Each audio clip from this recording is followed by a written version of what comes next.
Stephanie Geyer suffers from a disease that doctors don't really understand. It's frontotemporal dementia, or FTD. As you saw, it can produce bizarre behavior. It's a dementia that can be more cruel than Alzheimer's because it strikes people in the prime of their lives. Doctors at Lou Ruvo Center for Brain Health in Las Vegas are searching for a treatment. For the families, it's an exhausting journey.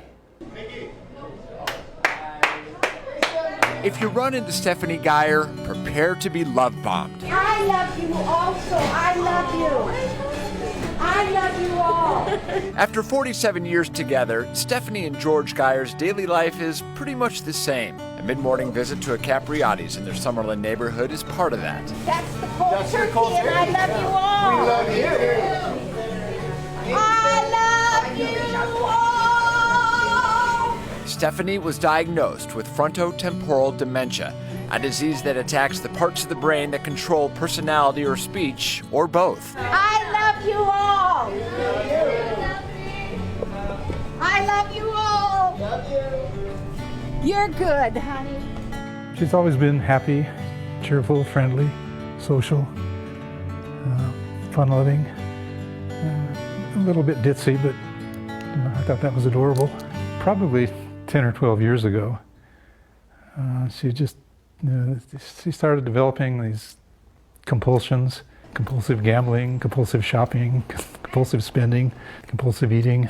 I thought she was going crazy or something, but I did some research and came across frontotemporal dementia, and as soon as I saw that, this is what she has. Stephanie's case is really unique in the sense that it's really brought out this personality, this really kind and caring and loving personality that she probably always was, but it's really become exaggerated. She'll go around giving people money, or she'll go around telling people that she loves them. It's sort of a unique case in sort of revealing this underlying just compassionate personality.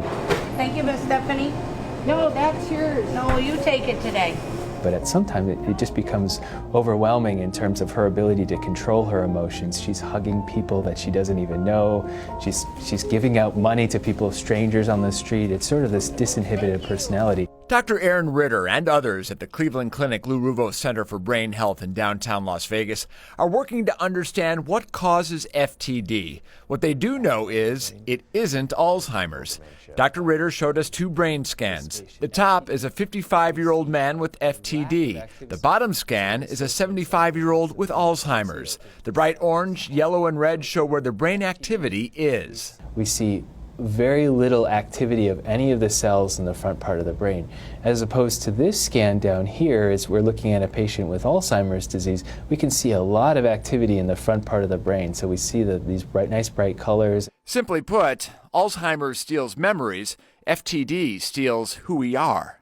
That's really sort of the tragedy of FTD, is that people lose their sort of personality and sort of the way they behave and their manners. And the outcome is always death. And he came home and he said, I went to speak tonight, but the words wouldn't come out. Beecher Trail was also diagnosed with FTD. The disease is the #1 form of dementia in people under 60. In hindsight, Nancy Trail had suspected something was wrong with her husband since he was in his early 50s.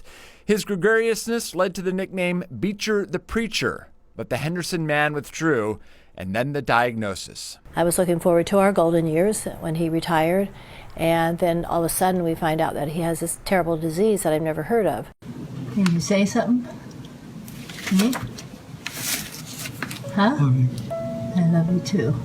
That was good reading. Those obsessive behaviors became worse to the point of brushing his teeth every time he walked in the bathroom, using mouthwash, leaving things, all of his combs, everything, on the floor or on the sink. So it just kind of became messy. He would reach over and take somebody else's food and not think anything of it. So he really kind of became more childlike. I became more the mother, and he was oblivious to most of it. But even as Beecher's brain began to shut down, something happened. Nancy took him to a watercolor class near their Henderson home, and this man who never painted before began painting.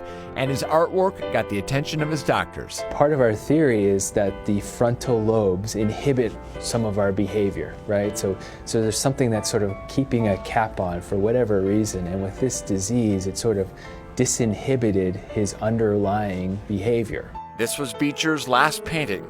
He died in 2016.